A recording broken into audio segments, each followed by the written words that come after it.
அதுதான் சுவாமிக்கு என்னன்னா ராமச்சந்திராய வேதசேன்னு சொல்றோம் இல்லையா. ராமாய ராமபத்ராய ராமசே ரகுநாதாய நாதாய சீதாய பதவியே நமக. ராமன் சத்திரிய வர்ணத்துல வந்திருக்கான் இல்லையா. 4 விதமான வர்ணத்தவர்களுக்குமே இந்த கல்யாண சமயத்துல கூடல் உண்டு. கிரியைகளுக்காக வேண்டி சில வர்ணத்தாருக்கு மாத்திரம் முன்னாலையும் சில வர்ணத்தாருக்கு பின்னாலையும் சில வர்ணத்தாருக்கு கடைசியிலும் சொல்லிட்டு பிடிச்சு வச்சிருக்கா. கல்யாணத்தன்னைக்கு மாப்பிள்ளைக்கு கட்டாயம் வந்து பார்த்தோம்னா கங்கணம் கட்டி முடிச்ச உடனே கூடல் போடுறது யஜ்ஞோபதீதம்னு சொல்லுவா. அந்த முகூர்த்தம் ஆகணும். மாப்பிள்ளைக்கு பிரம்மோபதேசம்னு சொல்ல முடியாத ஒரு விஷயம் பிரம்ம உபதேசம்னு சொல்லுவா. அன்னைக்குதான் அந்த மாப்பிள்ளை என்ன பண்றாருன்னா கல்யாணம் முடிச்சு பிரம்மச்சரியா இருக்க கல்யாணம் பண்ணிடுவோம். குழந்தை என்ன பண்ணுன்னா படிக்கும். குழந்தை வளர்ந்து ஒரு 8 வயசுக்கு என்ன பண்ணுவாங்கன்னா ஒரு ஒத்த புழல்னு சொல்லுவான். 3 ஒரு ஒத்த புழல். அந்த புழலோட என்ன பண்ணுவாங்கன்னா குருகுல வாசம்னு சொல்லக்கூடிய குருவினுடைய ஆசிரமத்துக்கு போய் விட்டுடுவோம். அதுக்கப்புறமா அந்த குழந்தை 16 வயசு வரையும் அங்கே நல்லா படிச்சு கிடிச்சு நல்லா ராஜாவா வந்து ஆகுது. காசி யாத்திரைன்னு நிறைய கல்யாணம்லாம் கேள்விப்பட்டிருக்கீங்க. என்ன காசி யாத்திரைன்னு பார்த்தோம்னா பையன் 16 வயசு ஆச்சு, அப்பாவோ கல்யாணம் பண்ற மாதிரி தெரியல. என் கூட விளையாடிட்டு இருந்த பசங்கள்லாம் நல்லா கல்யாணம் பண்ணிட்டு இருக்கா. எனக்கோ எங்க அப்பா கல்யாணம் பண்ண மாட்டாரு. கோச்சிக்கு காசிக்கு ராமேஸ்வரத்துக்கு யாத்திரையா போயிட்டு காசி யாத்திரை. அவன் பிடிச்சி வச்சு அந்த பையன்கிட்ட சொல்லுவாப்பா வீடாப்பா ஒரு நல்ல 4 விஷயம் போய் நல்ல மரபை பொண்ணா பார்த்து எங்க ஆத்துக்கு தேவையான பொண்ணு நல்லா சமைக்காதான்னு பார்த்து அதுக்கேற்ற மாதிரி பொண்ணெல்லாம் பார்த்து நல்லா கூப்பிட்டு வரேன். உனக்கு ஏற்ற மாதிரி உன்னை பார்த்துக்கிற மாதிரி ஒரு பொண்ணை பார்த்து கூப்பிட்டு வந்து அந்த கல்யாணம் பண்ணி வைக்கிறேன். காசிக்கு வேணா ராமேஸ்வரத்துக்கு வேணா இவன் யாத்திரையில இப்போதைக்கு நிறுத்தி வை கடைசியா போயிட்டு அப்படின்னு அந்த யாத்திரையை வந்து நிறுத்துறதுக்காக வேண்டி என்ன பண்றாங்கன்னா அந்த காசி யாத்திரைன்றதுதான் இந்த கல்யாணத்துல நடக்கிற விஷயம். அந்த பையனுக்கு அன்னைக்கு என்ன பண்றாரு பார்த்தா கல்யாணத்துக்கு முன்னாடி அப்பா வந்து யஜ்ஞோபவீதம்னு சொல்லக்கூடிய தன்னோட குலகுருவை கூப்பிட்டு நிற்க வச்சு என்ன பண்றா யஜ்ஞோபவீதம்னு சொல்லி அந்த முதல் கல்யாணம் பண்ணி வச்சு அந்த குழந்தைக்கு உப்பநயனம் முடியாத ஒரு விஷயத்துல பிரம்மோபதேசம் ஆகும். கல்யாணம் பண்ணிக்கிறீங்கன்னா இப்பெல்லாம் அப்பெல்லாம் பிரம்மோபதேசம் என்னன்னா பூஸ்வாகான்னு சொல்லுவா. இப்பெல்லாம் என்ன பண்ணுவாங்கன்னா பொண்டாட்டிகிட்ட அடி வாங்கக்கூடாது, பொண்டாட்டிகிட்ட திட்டு வாங்கக்கூடாது, பொண்டாட்டி என்ன சொல்றாலும் அதை கேட்டு நடக்கணும். அதான் பிரம்மோபதேசம் இப்பெல்லாம். ஏன்னா அவன் பாட்டு கோச்சு தெரியுவா. நீ திட்டுறியா எங்க அம்மாத்துக்கு போயிட்டு, நீ அடிக்கிறியா எங்க அம்மாத்துக்கு போயிட்டு, நீ ஏதாவது சமையல் பண்றேன்னு சொல்றியா எங்க அம்மாத்துக்கு போயிட்டு, நீ சமையல் பண்ணலையே நான் எங்க அம்மாத்துக்கு போயிட்டு எல்லாம் அப்படிதான் நடக்குது. அதனால இப்ப பிரம்மோபதேசம் இதுவா இருக்கு. என்னன்னாலும் கொஞ்சம் அட்ஜஸ்ட் பண்ணிட்டா அந்த பொண்ணுக்கு என்ன தெரியுதோ இல்லையா. ஐடி படிச்சிருக்கா, ஐடியில போய் லட்சம் சம்பாத்தியம் பண்றா. அவன் சமையல் பண்ணா ஒரு வேலைக்காரி வச்சுக்கோ, அவன் துணி வச்சு பண்ணா ஒரு வாஷிங் மிஷின் வாங்கி போட்டுக்கோ, அவன் இட்லி மாவரைகள்லாம் கடையில போய் வாங்கி. அதனால இப்பெல்லாம் அட்ஜஸ்ட்மெண்ட் ஆகிவிடுது. அந்த மாதிரி வாழ்க்கையை அட்ஜஸ்ட்மெண்ட் தானே ஒருத்தருக்கு விட்டு கொடுத்து வாழ்க்கை. அதனால பிரம்மோபதேசம் இப்போ ராமர் என்ன பண்றாரு நமக்காக வேண்டி சீதை கிட்ட பிரம்மோபதேசத்துல கல்யாணத்துக்கு முன்னாடி இந்த உபநயனமுடைய அந்த கல்யாணத்தை முடிக்கிறார். எல்லாரும் பிரார்த்தனை பண்ணிக்கோங்க. ஏன்னாக்கா விட்டு கொடுப்போம் கெட்டு போவதில்லை. எல்லாருமே வீடு திறம்னு வந்துட்டாலே ஆத்துக்காரனுக்காக ஆத்துக்காரி அவர் கோபமா இருந்தாங்கன்னா இவங்க அம்மா கொஞ்சம் விட்டு கொடுக்கணும், அந்த அம்மா கோபமா இருந்தாங்கன்னா இவர் விட்டு கொடுக்கணும். இப்படி இருந்தாலும் வாழ்க்கை சுமூகமா போகும். எல்லா சமயமும் எல்லாருமே 5 வேலையுமே ஒன்னா இருக்கானா கிடையாது. அப்படின்னு விட்டு கொடுத்தாலே வாழ்க்கை லாபாதிகரமா சந்தோஷமே இருந்தா கூட பெருமாள் யாரும் நினைக்க போறது இல்லை. கரெக்டா இருந்தாலும் பெருமாள் ஆவா என்ன மட்டும் இப்படி பண்றீங்க அப்படின்னு நம்ம நினைப்போம். அப்பேற்பட்ட ராமனுடைய அனுபவத்துல இங்க இருக்கபடியான அத்தனை பேரும் தம்பதியர்களா இருக்கக்கூடிய குடும்பத்துல எல்லாரும் அமைதியா ஒற்றுமை நிலவணும். எல்லா குடும்பத்தையும் சந்தோஷங்கள்லாம் மேல மேல பெருகணும்னு பிரார்த்தனை பண்ணிக்கோங்க. இவர்களுக்கு போய் கல்யாணம் இதுதான் வாசிக்கிறோம். சர்வேஸ்வராய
நாராயணா கோவிந்தா கோவிந்தா சொல்லுங்க.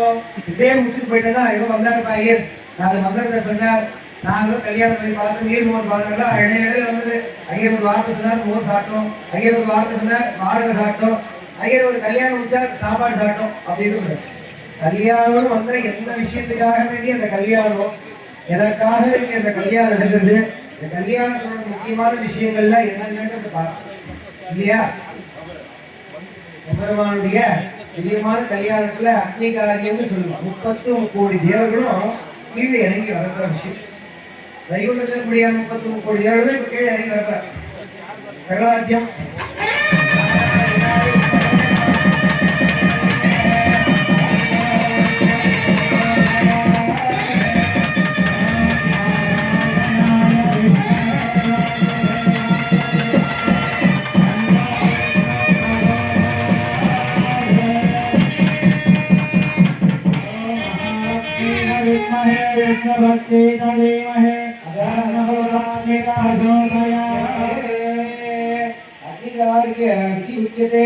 अग्निदेवताभ्यो नमो नमः। वसुंधरे वसुंधर प्रियायै अग्निदेवताय प्रोक्षयामि, अग्निमंडलदेवताय प्रोक्षयामि। ओम वरुणाय नमः, ओम इंद्राय नमः, इंद्राय नमः, वरुणाय नमः, वायवे नमः, वेदाय नमः, सोमाय नमः, नैवेद्याय नमः, ईशानमूर्तये नमो नमः, अग्निदेवताय नमो नमः। ओम भू स्वाहा, ओम भू स्वाहा, ओम भू स्वाहा। श्रीगुरुदेव भगवदेव धीमहि धियो यो न प्रचोदयात्। அக்னி பகவான் வந்து அக்னியை வந்து எந்த ஒரு விஷயத்தையும் நம்ம கூப்பிடலாம்.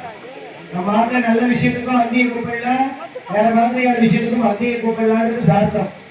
அக்னியில 3 அக்னி உண்டு. பாலாக்னி, யவனாக்னி, விருத்தாக்னி. அந்த அக்னி பகவானுக்கு 7 நாக்கு. எத்தனை நாக்கு? 7 நாக்கு. அதனாலதான் அக்னி பக்கமா ஒரு பக்கம் அரைச்சா இன்னொரு பக்கம் எரியும், இன்னொரு பக்கம் அரைச்சா இன்னொரு பக்கம் எரியும். அதுல கனக ஜிக்வான்னு சொல்லும்படியான நல்ல விஷயத்துக்கெல்லாம் கனக ஜிக்வான்னு சொல்லுவான். கனக ஜிக்வானா தங்கம் போல இருக்கிற நாக்கு வழியா வாங்கிக்கிறத. இந்த அக்னி குண்டத்துல இருக்க முடியாத நாக்கு தங்க நாக்கம். தங்க நாக்கம் பத்தி ஆவாகனம் பண்றான். ஐயனார் இப்ப என்ன பண்றாங்கன்னா பட்டாச்சாரிய பெருமக்கள்லாம் அந்த கனக ஜிக்வானு முடியாத அக்னியை ஆவாகனம் பண்ணி, அதுக்குள்ள இருக்கக்கூடியான நெய்யை வந்து ஆவாகனம் பண்ணி, அந்த நெய்க்கு இருக்கக்கூடியான சுற்றும சம்பரணின்னு சொல்ல முடியாத விஷயத்தை ஆவாகனம் பண்ணி, எல்லா விஷயத்தையும் ஆவாகனம் பண்றான். சும்மா ஏதோ 2 கல்பத்தை ஏற்றி 2 சமைக்கு மேல போடுறதுன்றது அவரோட கல்யாணம். அப்படின்னா அந்த அக்னி காரியத்தை சிரதபக்தியோடு பண்ணணும். இந்த கடகளாக்கணும் முடியாத கணச்செய்வா அந்த அக்னியை காப்பாற்றணும். அக்னியில கெட்ட சக்திகள்லாம் உள்ள வரக்கூடாதுன்னுட்டு அட்டதிக் பரிபாலகர்னு சொல்ல முடியாத விஷயம். அட்டதிக் பரிபாலகர்கள்லாம் வந்து கூப்பிட்டு அங்க நிற்க வைக்கிறது. இப்படி எல்லா விதமான விஷயங்களையும் பட்டசுவாமி என்ன பண்றாருன்னா பண்ணி வைக்கிறார். அதுக்கு மேல என்ன பண்றோம் அப்படின்னா இந்த அக்னியில வந்து ஆகுதியா வந்து இந்த ஹாஜ்யம்னு சொல்ல முடியாத நெய்யையும் நானா விதமான வியாதி ரோகணங்கள்லாம் நிவர்த்தியாகணும் முடியாத மூலிகைகள்லாம் ஹோமத்தில் இட போறோம். சர்வாபித்தல மகத்தியம் அச்சேகம் மாதி வாசிக்கலாம். ஓம் சாகம் பசாகம் சர்வசாகம் சுதுபதே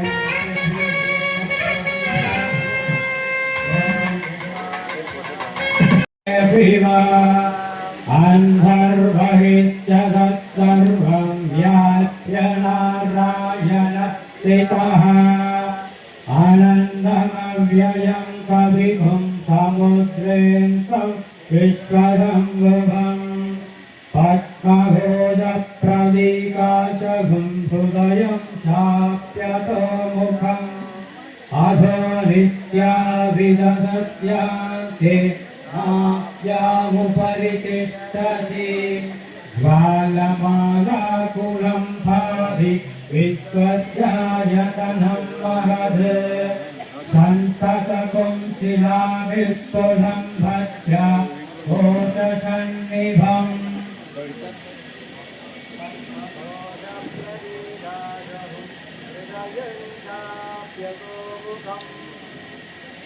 अस्यान्ते सुशिरकं सूक्ष्मं यस्मिन् सर्वं प्रतिष्ठितं तस्य मध्ये महानग्निर्विश्वास विश्वतो मुखः शोक्रवद्विपथन्दिस्तन्नाहारमजरस्तविः तिर्यभूर्ध्वमनस्यायि भस्मयस्तस्य सन्तता सन्भावयति स्वं भेगमापाकतलमस्तकः तस्य मध्ये मण्डिशिखा अणीयोऽव्यवस्थितः नीलभो यतमस्यस्तात् विद्युल्लेखेव भास्वरान्तिः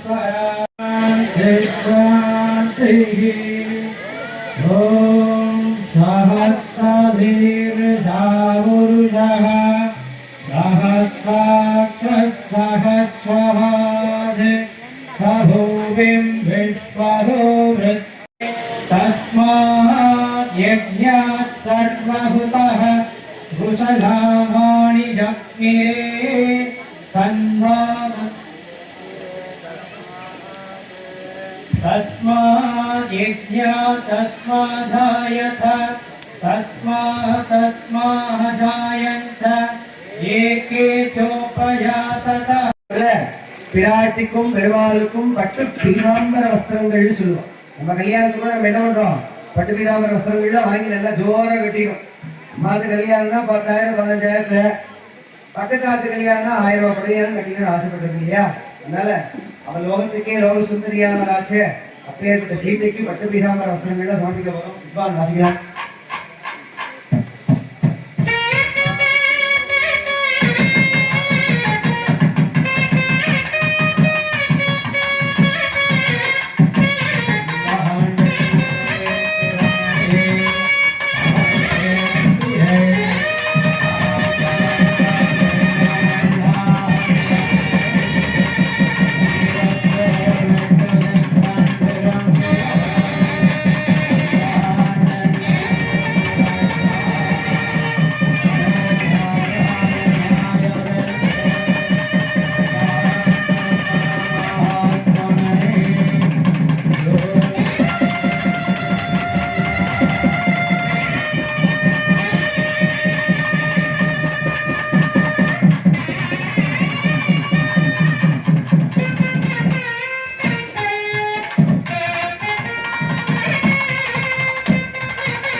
கன்னிகாதானம் சொல்லும்படியான விஷயம்.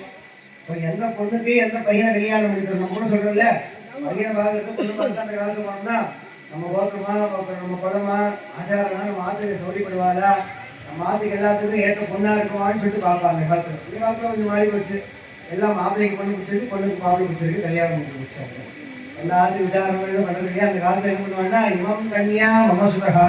நான் சொல்ல தசரனுடைய குமாரனாகப்பட்ட ராமனுக்கு யார் சொல்றாரு, ஜனகபுரியினுடைய ராஜாவாகப்பட்ட ஜனக மகாராஜா இவம் கன்யா மமசுகான்னு தாரவாத்து கொடுக்குறாரு. கல்யாணத்தை தாரவாத்து கொடுக்குன்னு ஒண்ணு உண்டு. கல்யாணத்துக்கு அப்பா என்ன பண்ணுவாங்கன்னா பொண்ணுடைய அப்பா அம்மா 2 பேரும் சேர்ந்து பொண்ணு கை மேல ஒரு தேங்காவை வச்சு மாப்பிள்ளை கிட்ட கொடுக்கணும். இவம் கன்யா, இவன் இன்னாருடைய கோத்திரத்துல இன்னாருடைய பேத்தியா பிறந்தவ, இன்னாருடைய கோத்திரத்துல இன்னாருடைய மகள்வழி பேத்தி, இன்னாருடைய மகன்வழி பேத்தி, இன்னாருக்கு பொண்ணாகவும் இன்னாருக்கு பௌத்திரியாகவும் இன்னாருக்கு தௌஹித்திரியாகவும் பிறந்தா இந்த பொண்ணை என்னோட பொண்ணை கல்யாணம் பண்ணி நான் தரேன், கன்னிகாதானம் பண்ணி தரேன். கன்னிகாதானம்னா சாதாரண விஷயம். பொண்ணையும் கொடுத்து பொருளையும் கொடுத்து பசுமாட்டை கொடுத்து பாலுக்கு கொடுத்து இதுக்கு இடம் கொடுத்து படுக்க பாய் கொடுத்து வீடை கொடுத்து வாசலை கொடுத்து அத்தனையும் ஒரு பொண்ணுக்கு சமத்தமா பண்ணி கொடுப்பாரு அந்த காலத்துல. இன்னைக்கு கூட நம்ம ஆத்துல என்ன பண்ணிட்டேன் அப்படின்னு நம்ம பொண்ணு எல்லாம் என்ன பண்ணா, அம்மா ஆத்துல என்ன சண்டை வந்துச்சுன்னா அண்ணா கிட்ட என்ன சண்டை வந்துச்சுன்னா எனக்கு என்ன பண்ணிட்டு பெருசா 50 சவரம் கொடுத்தாரு, ஆத்துல 100 சவரம் கொடுத்தாங்கன்னா 50 சவரம் கொடுத்தாரு. அந்த மாதிரி கன்னிகாதானம் முக்கியமான ஒரு விஷயம். சக்கரசுவாமி எழுந்து தேங்காய் மஞ்சள் தேங்காய் வச்சுக்கலாம்.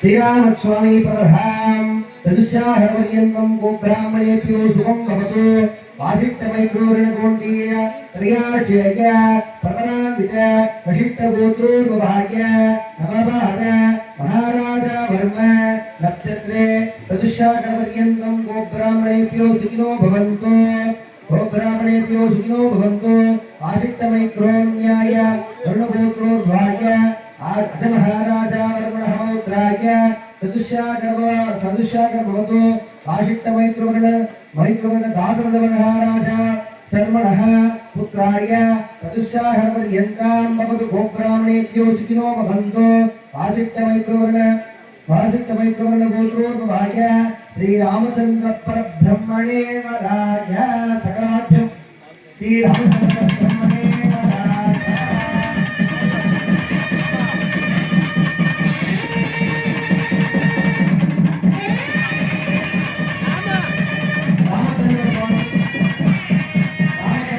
யாருன்னு பார்த்தாச்சு. யாருக்கு பேரனா பிரகாரம் பார்த்தோம்னா ராமச்சந்திரன் வந்து என்ன பண்றாரு, சூரியனுடைய வம்சம்னு சொல்றோம் இல்லையா, அப்பேற்பட்ட மகாராஜா வம்சத்துல வந்தவர். சூரிய வம்சத்துல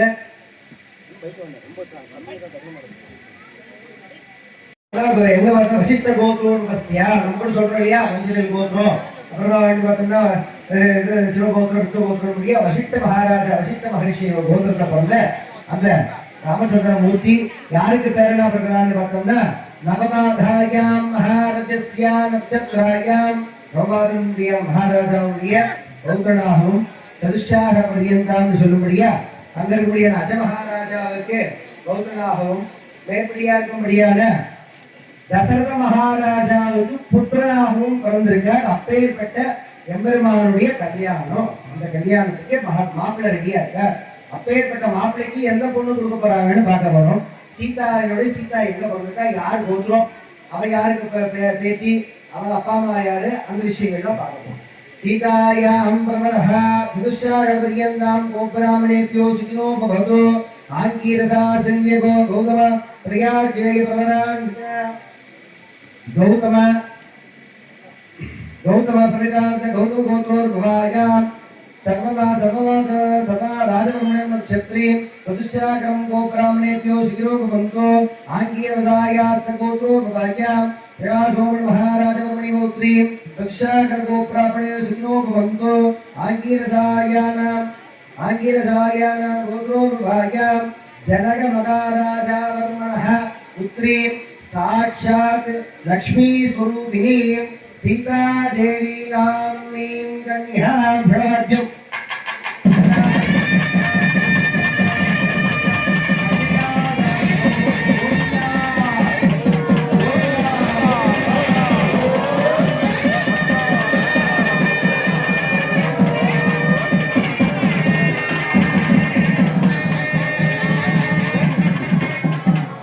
அப்படியே அந்த சீதையினுடைய தாத்தாவுடைய பேர் அவ வந்து ஆங்கிரச கோத்திரம்னு சொல்லும்படியானவள். கௌதமனுடைய புத்திரியாக கௌதமனுடைய பேத்தியாக வந்தவள். தன்னுடைய ஜனக மகாராஜாவினுடைய புத்திரியாகப்பட்ட சீதைக்கு நம்ம ஊர் என்ன ஊரு, குப்பம். அந்த குப்பத்துல ராமச்சந்திர மகாராஜா ராஜா எனக்கு ராஜாவை பக்கத்துல நிற்கிறது. ராஜாக்கு எப்போ கோவம் தெரியாது.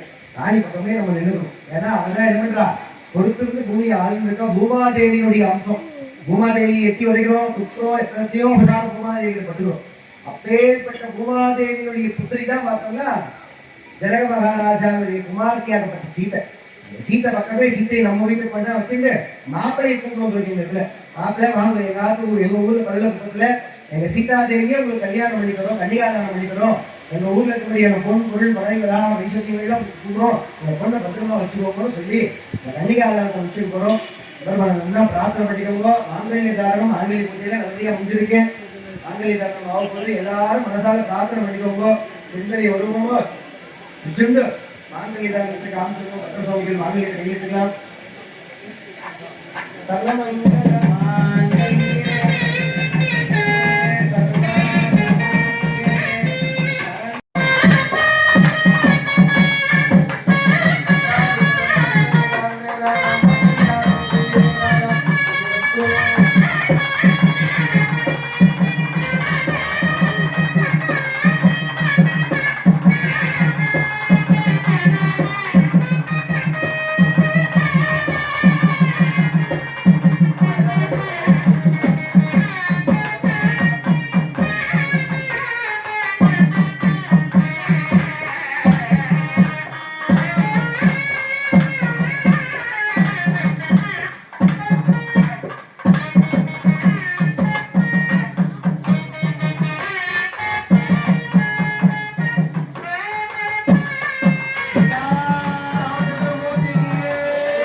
பரமேஸ்வரனுடைய இந்த கல்யாணத்துல ஆண்டாள் கனவு காண்றான். எங்கன்னா ஆண்டாள் தான் வந்து நாச்சியார் தொழில் 30 தப்பாமைங்கன்னு சொல்லிருப்பாங்க. சொல்லணும் வேதத்துக்கெல்லாம் வித்தாகும் கோதை தமிழ் இயங்கும் இந்த மரியாத மாடரை மையம் சுமப்பது வம்பு.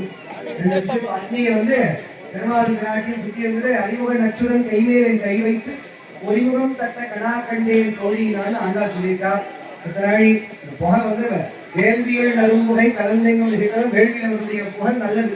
உடம்புடைய பித்தம் கவம் ஆதனுடைய விஷயத்தை சரி பண்ணுவா. அதனால கொஞ்சம் இந்த நெருப்பு பொரியுது நெருப்பொறியை போட்டவொடனே ஓரம் கட்டிடுவாங்க. அதனால 143ன்னு சொல்லுவா. வைலவியன்னு ஒரு வார்த்தை இருக்கு இல்லையா, பாழாப்படுறது யாரையா கண்டுபிடிச்சதுன்னு சொல்லிட்டு கோவப்படுவா வயசான பாட்டிலாம் கேட்டாங்க. அது இப்ப சொல்லல, நம்ம சொல்லல. அந்த காலத்துல ஆண்டாள் என்ன பண்ணாங்கன்னா பகவான் மேல இருக்கக்கூடியான காரணால அவங்க அப்பா சொல்றா பெரியாழ்வா, கோதை நம்ம கல்யாணம் பண்ணி வைக்க போறேன் அப்படின்னு சொல்லுவோம். இந்த கோதை என்ன சொல்றாங்கன்னா, மாடருக்கு பேச்சுப்படி வாழவில்லைன்னு கண்டாய் மன்மதனே, எங்க அப்பா நல்லா தெரிஞ்சு கல்யாணம் பண்ணதான் கல்யாணம் பண்ணிப்பேன், யாருக்காவது பையனை பார்த்து கல்யாணம் பண்ணித்தாங்கன்னு சொன்னேன். இந்த சொல்லவே உயிர் போகும்.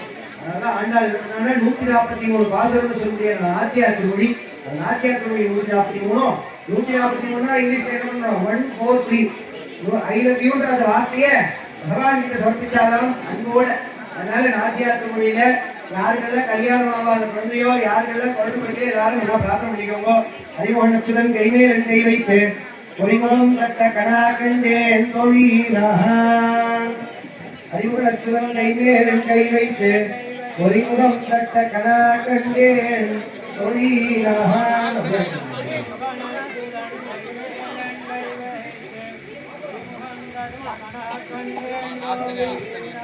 எல்லாரும் நிதானமா இருக்கும். தேங்காய் உருட்டி இருக்கும். இன்னொரு 10 நிமிஷம் பூஜை இருக்கு. அதை முடிச்சுட்டு பொறுமையா போலாம். ஏன்னா இவ்வளவு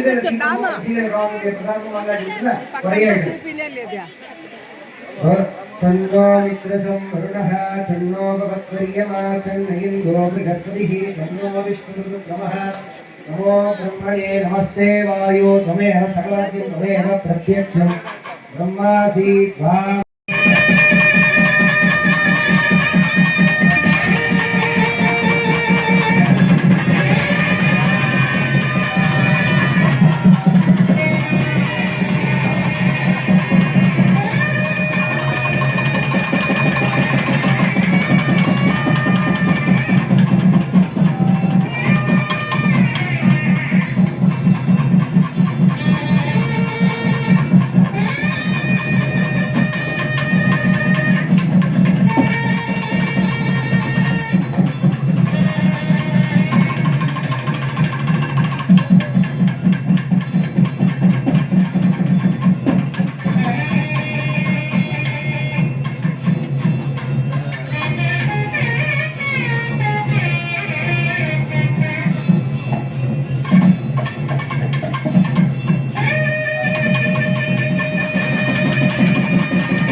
கல்யாண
எம்பெருமானுடைய கல்யாணத்துல பிராட்டியும் பெருமாளும் ஏகாசனத்துல கல்யாணம் பண்ணிருந்தா இல்லையா?